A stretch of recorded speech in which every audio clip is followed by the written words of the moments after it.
నాకు నిన్న మధ్యాహ్నం చాలా హెడేక్గా ఉందన్నమాట. ఇంకా పాప చాలా విసిగిస్తూ ఉంది.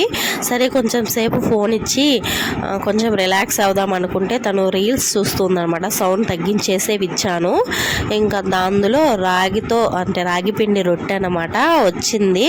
తను చూసి మమ్మీ పొట్టలో ఆకలిస్తుంది మమ్మీ, నాకు ఇది కావాలి అని అడిగింది. యాక్చువల్గా తను పాలు మాత్రమే తాగుతుందని చెప్పాను కదా. ఈ మధ్య కొంచెం కొంచెం టేస్ట్లు అనేవి చూపిస్తున్నాను తనకి, కారం లేకుండా. ఇంకా తను అడిగితే మనం చేయకుండా ఉంటామా, బిడ్డ అడిగింది కదా ఇంకా చేసి పెడితే తింటుందిలే అని నాకు హెడేక్గా ఉన్నా సరేనా చేసి పెడతాను అని చెప్పి లేచి హెడేక్ మొత్తం పోయిందండి నిజంగానే పాప అలా అడగడంతో.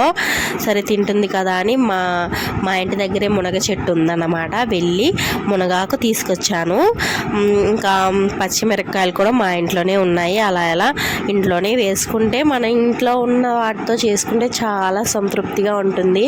ఫస్టే మా పాప కోసం సపరేట్గా కొంచెం ఆనియన్స్ వేసి పిండి ఉప్పు కలిపి మునగాకు వేసేసాను. ఇంకా పచ్చిమిరపకాయలు వేసి తన కారం తగిలితే తినదు అనేసి నెయ్యి అప్లై చేసి ఒకటి కాల్చి ఇచ్చానన్నమాట.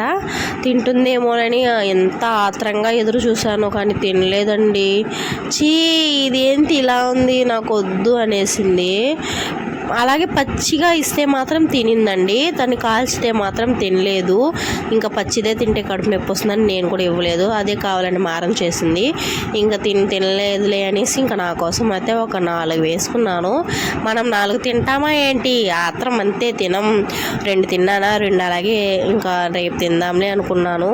ఈవినింగ్ చేశాను కదండి, నైట్ అంతా అలా ఉండడం వల్ల అది చెడిపోయింది, పడేసాను. ఇప్పుడు వాయిస్ ఓవర్ ఇస్తుంటే నాకు తినాలనిపిస్తుంది, ఇంకెక్కడ మళ్ళీ చేసుకోవాలి. అంతే అండి ఈ వీడియో. Bye bye. చాలా సింపుల్, ట్రై చేయండి.